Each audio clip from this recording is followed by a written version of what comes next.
Père, nous te disons encore merci parce que tu rends ces moments possibles. Malgré les attaques, malgré les intempéries, Seigneur, tu es au contrôle. Et parce que tu es au contrôle, tu vas faire toutes choses bonnes. Merci de prendre le total contrôle de ces moments. Seigneur, que tout esprit qui ne te glorifie pas soit lié et précipité au nom des abîmes, au nom puissant de Jésus. Viens, Seigneur, et sois le maître incontesté de ces moments. C'est au nom puissant de Jésus que nous avons ainsi prié. Amen. Aujourd'hui, Amen. nous allons parler de porter sa croix. Porter sa croix. J'aurais pu dire le chemin de croix, mais que signifie se charger de sa croix? Nous connaissons tous le texte de Matthieu 16, 24. D'ailleurs, si quelqu'un est devant sa Bible, il peut le lire. Où Jésus demande à ses disciples de se charger de leur croix chaque jour. Qu'est-ce que cela signifie? Eh bien, loin de vouloir effrayer, c'est la condition sine qua non, sinon essentielle, pour être disciple de Christ. Parce que un homme spirituel, c'est un disciple de Christ accompli. Accompli, c'est-à-dire qui est à l'image de Christ. Parce que tout serviteur accompli sera comme son maître, nous dit Jésus. Alors, que signifie porter sa croix? On a dit au départ que devenir un homme spirituel est un processus. Et ce qui rentre dans ce processus-là, c'est le fait de porter sa croix. Qu'est-ce que cela signifie? Si nous devons être à l'image de Christ, je l'ai dit au départ, ça veut dire que nous devons le ressembler en sa mort et en sa résurrection, pas seulement dans la gloire, dans la souffrance et dans l'élévation, dans l'humiliation et dans la gloire. Alors, porter sa croix, c'est donc la partie qui consiste à descendre. Comme Jésus a quitté le ciel, il est descendu pour porter nos péchés. Parce qu'il y a un principe divin, c'est que pour monter avec Dieu, il faut d'abord descendre. Et on va le voir dans Matthieu 16, à partir du verset 24. Est-ce que quelqu'un a trouvé le passage? Sinon, je vais le lire. Matthieu 16, verset 24. Alors, ok. Alors Jésus dit à ses disciples, si quelqu'un veut venir à moi, qu'il renonce à lui-même, qu'il se charge de sa croix et qu'il me suive. Car celui qui voudra sauver sa vie la perdra, et celui qui la perdra à cause de moi la trouvera. Alors, quel est le principe du salut? Le principe du salut consiste à perdre pour gagner. Renoncer à soi pour gagner. Jésus a émis ce propos lorsqu'il a annoncé à ses disciples qu'il allait mourir. Et Pierre lui a dit, à Dieu ne plaise, cela n'arrivera pas. Il s'est retourné, il a dit à Pierre, arrière de moi Satan. À ce même Pierre, sur qui il avait dit, tu es Pierre et sur cette pierre je bâtirai mon église, il a dit, arrière de moi Satan, car tes pensées ne sont pas les pensées de Dieu, mais les pensées des hommes. C'est quoi la pensée de Dieu? C'est quoi la pensée des hommes? Donc, il faut savoir que la pensée des hommes, c'est la pensée de l'homme charnel. C'est la pensée de l'homme charnel. Tandis que la pensée de Dieu, c'est la pensée de l'homme spirituel. Ma prière, c'est qu'à l'issue de ce programme, nous puissions tous revêtir la pensée de Dieu. Amen. Que nous puissions tous revêtir la pensée de Dieu. Parce que tant que nous resterons charnels, le diable va nous suggérer des pensées charnelles. Et c'est quoi les pensées charnelles? On parle souvent de l'instinct de survie, n'est-ce pas? Les pensées charnelles sont des pensées égocentriques. Moi d'abord et les autres après. Les pensées charnelles consistent d'abord à suivre ses intérêts, à poursuivre ses intérêts. Il faut d'abord que je me serve. Quand je serai rassasié, on va voir pour les autres, n'est-ce pas? D'abord moi. Donc, la chair, est essentiellement égocentrique et égoïste. La pensée de Dieu pense d'abord à l'autre, est sacrificielle. La pensée de Dieu est sacrificielle. C'est ça, mourir à soi, le sacrifice. Jésus s'est sacrifié pour nous rendre capables de nous sacrifier pour nos frères. Voilà la pensée de Dieu. Et c'est ce qui manifeste, c'est ce qui caractérise un enfant de Dieu qui a la pensée renouvelée, qui a la pensée du Christ. Il se sacrifie. La notion de sacrifice, c'est la preuve d'amour. C'est la preuve d'amour pour Dieu. Jeune fille, si un garçon vous dit qu'il vous aime et qu'il n'est pas prêt à se sacrifier pour vous, comme Christ s'est sacrifié pour l'Église, il n'a pas encore compris la dimension sacrificielle, cette dimension agapéo. Mais pour y parvenir, on n'arrive pas n'importe comment. C'est un processus et c'est cette démarche-là que je vais vous montrer au travers du livre de Job et d'Esther, que nous avons d'ailleurs lu ces derniers jours à la chambre haute. Alors, il faut savoir que l'épreuve et la tentation ont les mêmes objectifs, c'est de nous promouvoir, nous faire passer en classe supérieure. Mais la différence de l'épreuve et de la tentation, c'est que la tentation, elle a pour but de nous faire chuter. La tentation a pour but de nous faire chuter et elle est instigée par le tentateur, c'est-à-dire le diable. Tandis que l'épreuve a pour but de nous promouvoir et Dieu permet l'épreuve. Dieu en est l'auteur. Je vais te dire, mon bien-aimé, si tu as choisi de suivre Dieu, si tu te dis enfant de Dieu, Dieu va t'éprouver. Il va éprouver ton amour pour lui. Parce que beaucoup de gens viennent à l'église parce qu'ils veulent que Dieu les bénisse. Ils veulent que Dieu bénisse leur commerce. Ils veulent avoir des enfants. Ils veulent que Dieu leur accorde le voyage, un travail. Et quand ils ont ces choses, ils ne servent plus Dieu. Beaucoup de gens aussi servent Dieu parce que Dieu les a déjà bénis. Ils sont nés dans une famille où tout leur réussissait. Comme on dit, avec une cuillère en or dans la bouche. Ils ne savent pas c'est quoi la souffrance. Là encore, on ne peut pas savoir s'ils aiment Dieu. On leur a parlé de Dieu qui est le grand pourvoyeur, grand protecteur, et ils croient, et ils servent Dieu. Et je le dis toujours, c'est la raison pour laquelle Dieu avait placé l'arbre de la connaissance du bien et du mal au jardin d'Éden. C'était pour tester l'amour que Adam avait pour lui.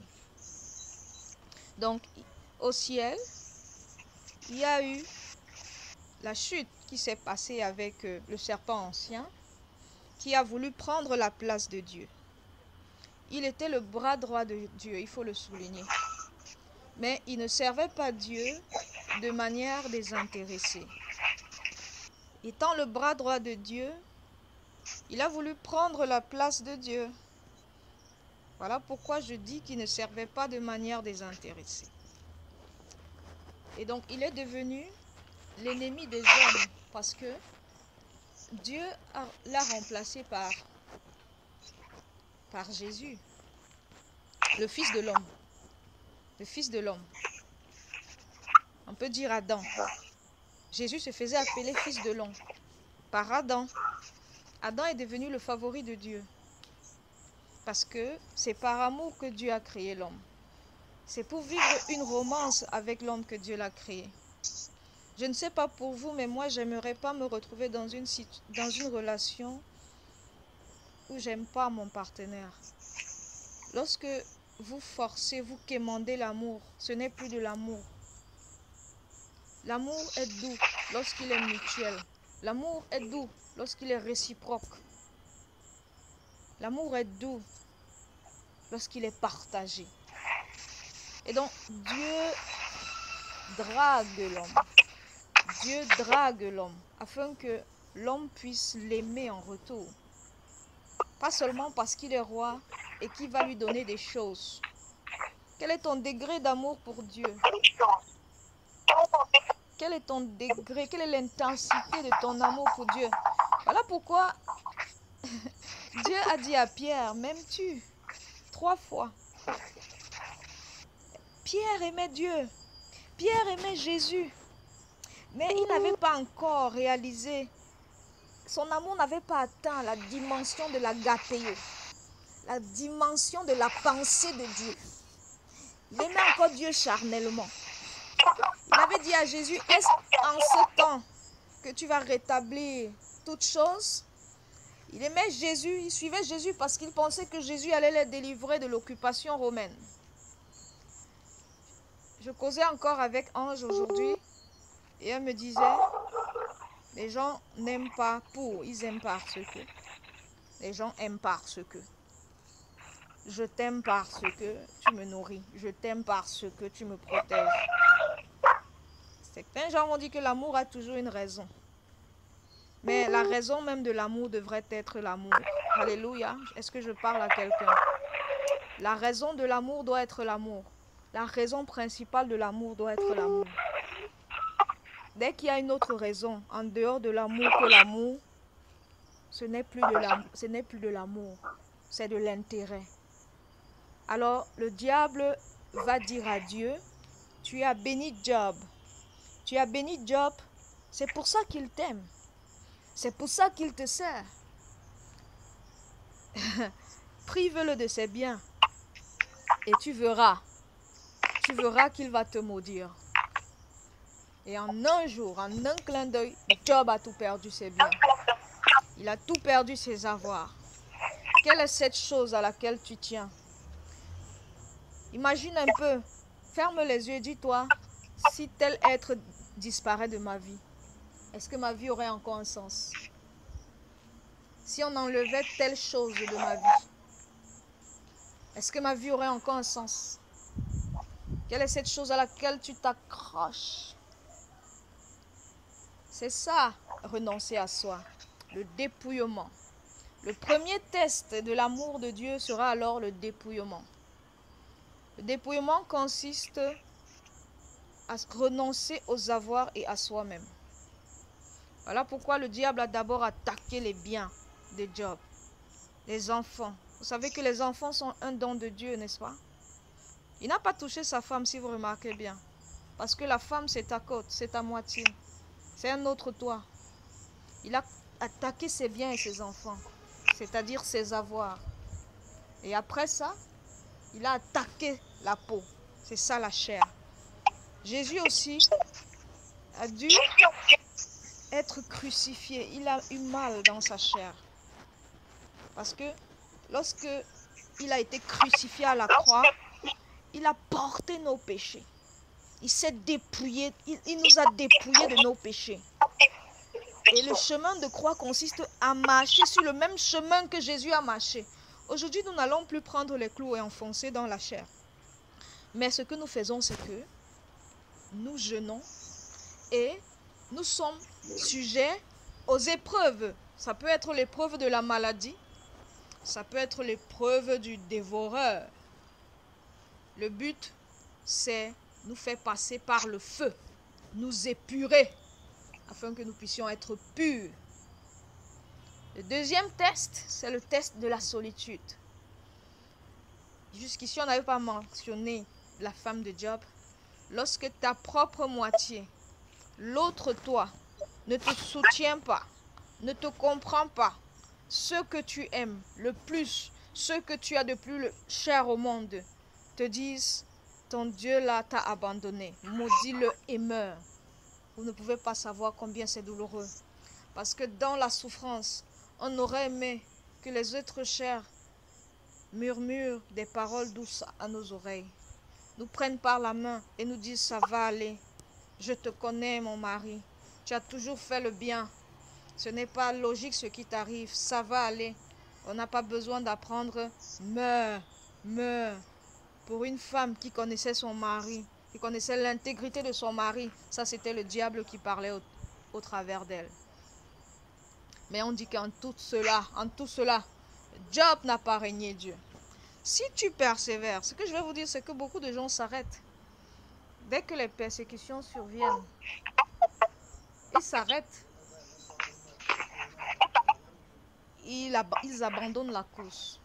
Si tu n'abandonnes pas la course, tu vas passer au niveau supérieur, qui est la persécution. La persécution des religieux. La persécution de tes amis. Qui sont les amis de Job? Ce sont des gens qui avaient plus ou moins le même rang social, plus ou moins la même foi, mais qui ne comprenaient pas ce qui se passait en Job. Ils sont venus pour l'accabler encore, en lui disant « Tu as péché, répands-toi ». Et Job va leur dire « Celui qui souffre a droit à la compassion de ses amis, même s'il est en tort. » La première des choses que nous avons tendance à faire lorsque nous voyons quelqu'un dans le malheur, c'est de poser la question, qu'est-ce qu'il a fait? Il a cherché. Qui a péché? Mais bien aimé, Dieu ne procède pas ainsi. Face à la souffrance, Dieu propose le remède.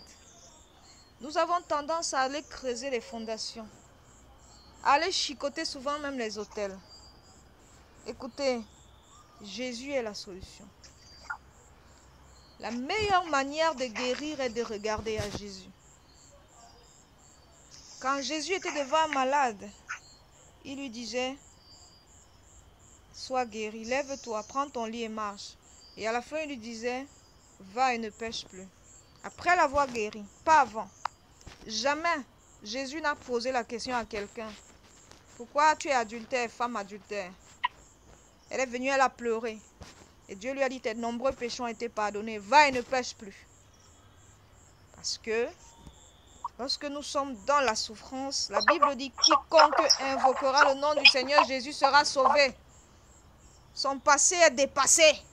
Lorsque tu manifestes l'amour à quelqu'un qui est dans la souffrance, sa conscience même, lui-même, il sait qu'il doit se ranger. Écoutez, les gens souffrent, ils savent pourquoi ils souffrent. Hein. Ce n'est pas toi qui viens leur... Ils savent ce qu'ils ont fait, pour la plupart. Mais ils ont besoin d'amour. Ils ont besoin d'attention. Et nous nous sommes dit ce matin, lorsqu'on lisait le livre de Job, nous devons manifester de l'amour à l'issue de ce programme, en faveur de ceux qui souffrent. Et je pensais beaucoup plus aux prisonniers. Je me disais, ce sont des gens que l'on condamne. Ce sont des gens... On se dit, si tu es en prison, tu as forcément fait quelque chose. Mais ce sont des gens que Dieu aime. Que Dieu aime et qu'il veut sauver. Si nous sommes d'accord, à l'issue de ce programme, nous ferons un tour où nous allons présenter l'amour de Dieu dans une prison de la place. Mettons cela en prière. Alors, c'est ce même processus de la croix que Esther a suivi lorsqu'il fallait rencontrer le roi. Elle a fait un jeûne de 3 jours. Combien de temps est-ce que Jésus a fait dans le tombeau? 3 jours. 3 jours où il est mort, il a été enseveli. Ça veut dire qu'il est descendu. N'oubliez pas que je vous ai dit qu'avec Dieu, il faut descendre pour monter. Et à l'issue de ce jeûne, Esther a usé de sagesse pour pouvoir rencontrer le roi. Alors, le chemin de croix, en réalité, ne devrait pas vous effrayer parce que le chemin de croix, c'est le chemin de la gloire. C'est le processus pour voir Dieu. La gloire, c'est la présence de Dieu. Esther devait jeûner pour pouvoir voir le roi, qui était son mari. Nous aussi, on est l'épouse de Dieu. Mais Pour accéder au sein des saints, il y a un processus. Il faut mourir. Tant que tu es encombré encore, ce n'est pas un fait de hasard si on dit que l'eunuque du roi a demandé à Esther de ne prendre que le strict nécessaire avant de se présenter devant le roi. Le strict nécessaire, ça veut dire le dépouillement encore. La Bible dit, soyez simples comme les colombes. La simplicité veut dire que l'argent ne te dit plus rien.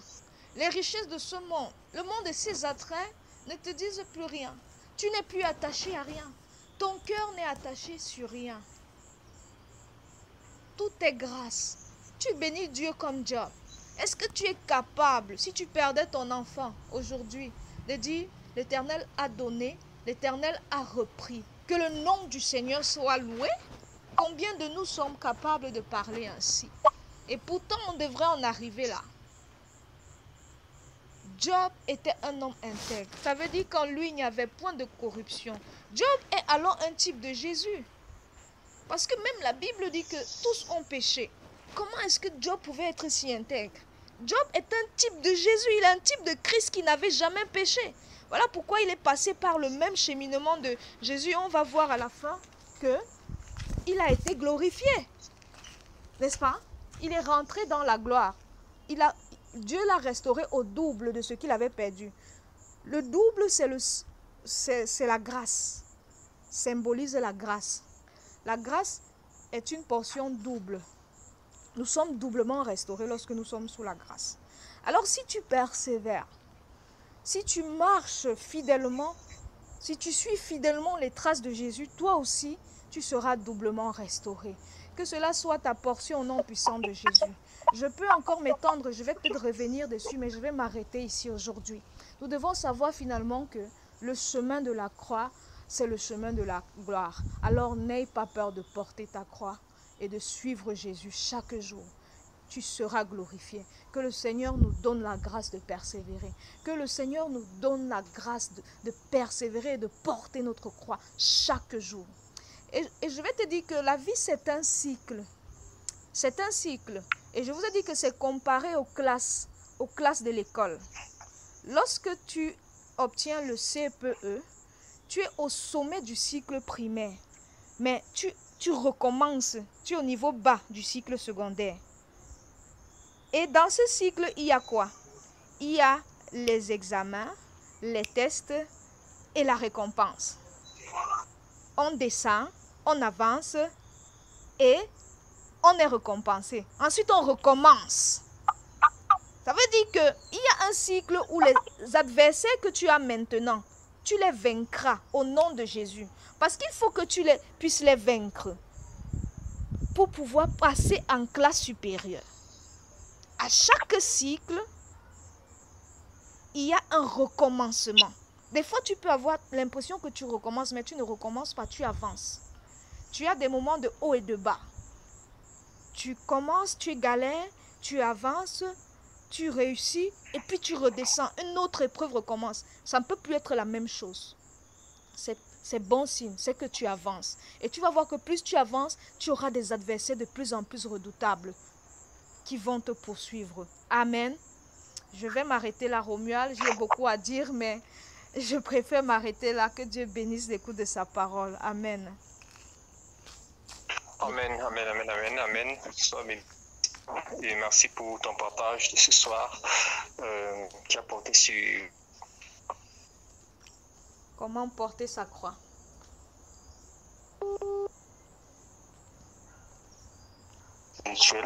Nous devons passer par le feu. Et ces étapes, justement, c'est pouvoir porter sa croix. Parce que les choses ne seront pas faciles en chemin.